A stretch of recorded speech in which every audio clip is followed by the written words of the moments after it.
name's Gord Cudney. I'm a lawyer here in Ottawa.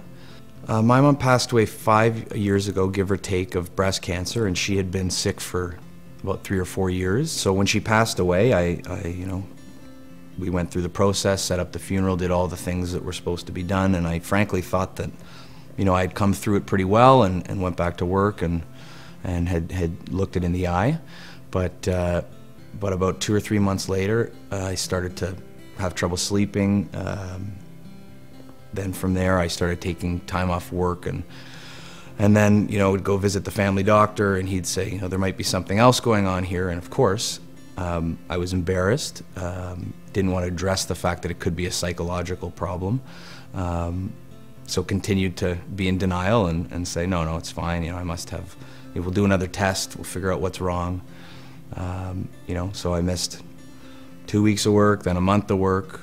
Then it started to be, more acute, anxiety attacks, panic attacks. I thought I was having a heart attack or things like that, or fainting, frankly. I had an issue at one point where I fainted at the office. And so when I saw a mental health professional, right away they said, you are suffering from acute depression and anxiety. And with that diagnosis, a plan was put in place, and the plan has worked. My name is Peg Allison. I'm originally from Prince Edward Island, and I moved here about 15 years ago. We were always involved with sports. We were definitely a sports family. Kind of a story, I was born on March 23rd and actually in the rink watching my brothers play hockey on March 24th. I was scheduled to move to Toronto for my 21st birthday. The day that I was leaving to go to Toronto, I was in the living room, in the kitchen with my brother Brent. We had a funny card that my brother and my mother and I gave to each other throughout the years. I still have the card. We gave it to each other for everything. Birthdays, Valentine's Day, Groundhog Day, and there was just always some little funny note or something. There was even ketchup spilt in the card one time.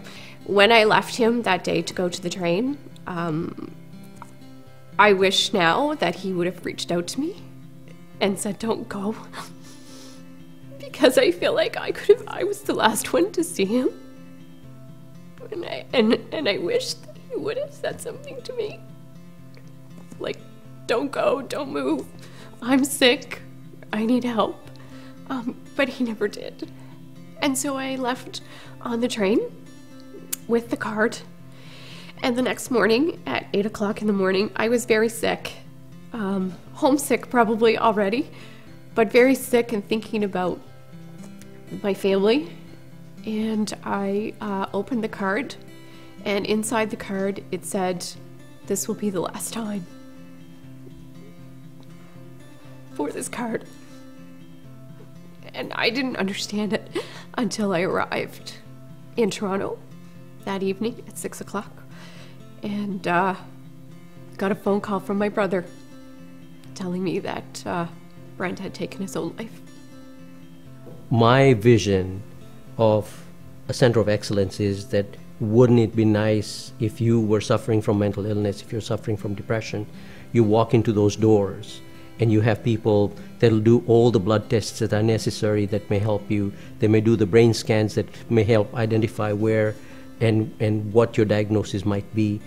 You may have genetic analysis done so that we will be able to select the proper drugs and treatments for you. In 2000, I came to the Royal Ottawa and finally started dealing with my condition. What I got was the tools to live with my condition, to live with being bipolar. We need everybody to take on mental health. One of the great lines is a checkup from the neck up, and I think that's what we could consider. Our physical health is one thing, our mental health is another, and yet it's all one thing. The brain is just an organ like any other. And so this is what I mean by a center of excellence, where you go in there and your problems are dealt with in a very systematic and a very particular way to get you better faster, to get you back into the workforce, and to kind of get moving with your life. Providing the Royal Ottawa with the funds to, this is going to be cutting edge stuff that potentially no one else in the country is doing. And to go down this road is gonna, I think there's just no negative to following through with this, research area for sure.